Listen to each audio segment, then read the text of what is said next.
향후에 중국이 국제 질서 체제에 통합되기는 곤란할 건데 이런 판단을 하고 있어요.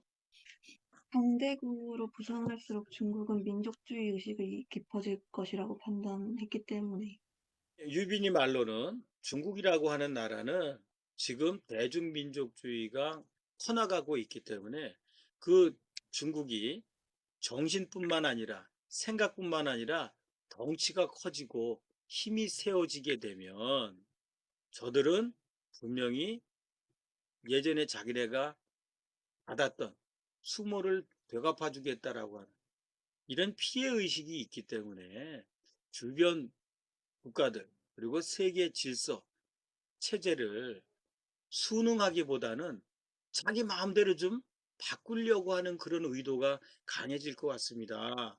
이렇게 얘기를 했어요. 그래서 이거는 어차피 예측입니다. 이게 20년 후가 될지 30년 후가 될지 언제 중국이 넘버원이 될지는 모릅니다. 영영 안 될 수도 있어요. 그런데 그쪽을 향해서 가고 있는 넘버원의 자리를 향해서 가고 있는 이 중국이 과거 역사에 의한 피해의식을 갖고 있다라고 하면 좀 불안할 수 있겠다.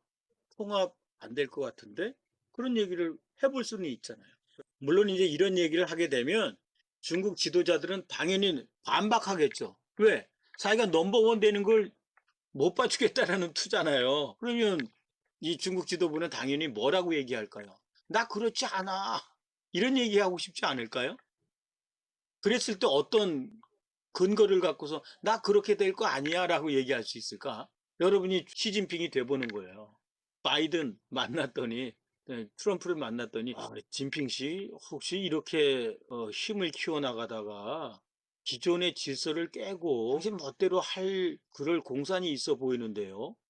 이렇게 얘기를 만약에 했다면 시진핑이 아니 어떻게 하셨소? 내가 그럴 건데 이러진 않을 거 아니에요. 아이 그럴 리가 있습니까? 서로 평화롭게 지내는 게 좋지요. 서로 평화로운 가운데 발전을 추구해야지요. 이렇게 얘기할 거 아니야. 그러면서 내가 옛날에 이랬잖아요. 뭐 이런 얘기를 할 것 같은데. 뭘까? 뭘 근거로 우리 그렇지 않아요. 세계 평화 질서 체제 다 존중합니다. 이렇게 얘기할 수 있는 자기 과거 얘기를 한번 해볼 텐데. 모르겠어요? 우리나라하고 중국은 서로 대척점에 있는 나라가 아니에요. 바로 옆에 붙어 있었잖아요. 그렇기 때문에 우리가 서로 영향을 주고받았습니다. 그렇기 때문에 중국의 행태, 행적을 누구보다도 잘 알고 있는 나라 중에 하나예요, 우리나라가. 중국이 예전에 우리나라한테 어떻게 했어요? 우리나라가 이제 그 민족주의 사관에 의해서 야, 우리가 말이야 중국을 호령할 수도 있었어. 우리가 중국한테 결코 꿀리지 않았었다고. 그런 시절이 있긴 있어요. 고구려 시대. 그런데 전반적으로는 아무래도 우리가 약소국입니다. 그런데 약소국이었는데 중국이 우리나라를 무조건 강압적으로 합병해 버렸어요. 혹은 합병해 버리려고 했어요. 일본처럼. 그러진 않았단 말이야. 중국이 왜 그랬어요? 왜 자기가 마음만 먹으면 우리나라를 침략해서 속국으로 만들 수 있을 것 같기도 했는데 왜 안 그랬어요? 또 명나라 때 정화는 세계 최강의 해양 실력을 갖춰놓고도 왜 세계를 정복하지 않았어요? 정화가 이끈 그 함대가 사이즈가 어떻대요? 보선 두 척은요, 축구장 두 개만한 거였어요. 나머지 7, 80척도 엄청 큰 배들이었어요. 그런 배를 갖고 세계를 돌아다녔잖아요. 그래 놓고도 거기를 침략해서 식민지 이런 거 안 했단 말이에요. 즉 중국은 자기네 나라 울타리 안에서만 살아도 충분한 그런 지대물박한 나라였기 때문에 굳이 다른 나라에 가서 뭘 뺏어올 필요가 없었어요. 아니 식민지를 경영했다라고 하는 신대륙을 개척했다라고 하는 포르투갈, 스페인, 나중에 뭐 프랑스, 영국 다 마찬가지지만 이 나라들은 자기네 나라만으로는 발전이 곤란한 그러니까 무역이란 걸 개발해낸 거 아니겠어요? 근데 중국은 미국만큼이나 그냥 자체적으로 자급자족이 가능하단 말이에요. 그리고 덩치도 더 커요. 누가 와서 뺏어가지만 않으면 좋겠어요. 그렇기 때문에 주변 국가들한테 너희들 못 살지? 너희들 아직 문화 수준이 낮지? 나한테 형님 소리만 해봐. 그럼 내가 물자적으로도 도움을 주고 정신세계, 학문 이런 것도 전수해 줄게. 그런 세상을 살았던 거예요. 그럼에도 너무 큰 나라이기 때문에 다른 나라가 와서 뺏어갈 생각을 못 했던 거죠. 최소한도 1840년 전에는. 그런 얘기 할 수 있지 않겠어요? 아, 우리는 평화를 애호한 나라였어요. 우리 역사에 있어서 세계 최강의 국력이었지만 결코 세계 정복이라는 이런 생각 가진 적 없어요. 아, 그 원나라요? 그건 몽골족 얘기예요. 이렇게 하고 말겠죠. 대중민족주의의 부정적인 측면을 데이빗 샴부라고 하는 교수가 이제 봤습니다. 중국은 자기네 근대사에 있어서 아까 선생님이 얘기한 그 특히 아편전쟁 그 시기입니다. 억울한 감정을 경험했다. 그래서 그에 따른 그 트라우마가 있다. 당했던 그 잔재가 머릿속에 있습니다.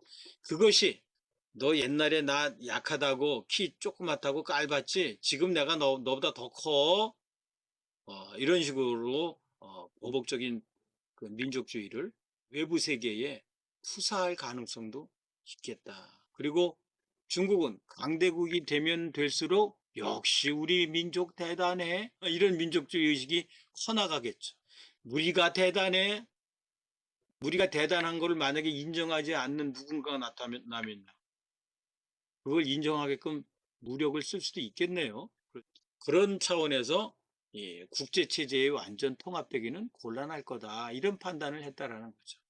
국제체제라고 하는 것은 한 나라가 아니라 전 세계 200여 개 국가를 얘기하는 거잖아요. 여러분 그 당구공 이론이라는 거 국제정치 이론에 있는데 그건 뭐냐면 국토가 넓고 인구가 많고 또 뭐 GDP가 크고 이런 거 다 필요 없다.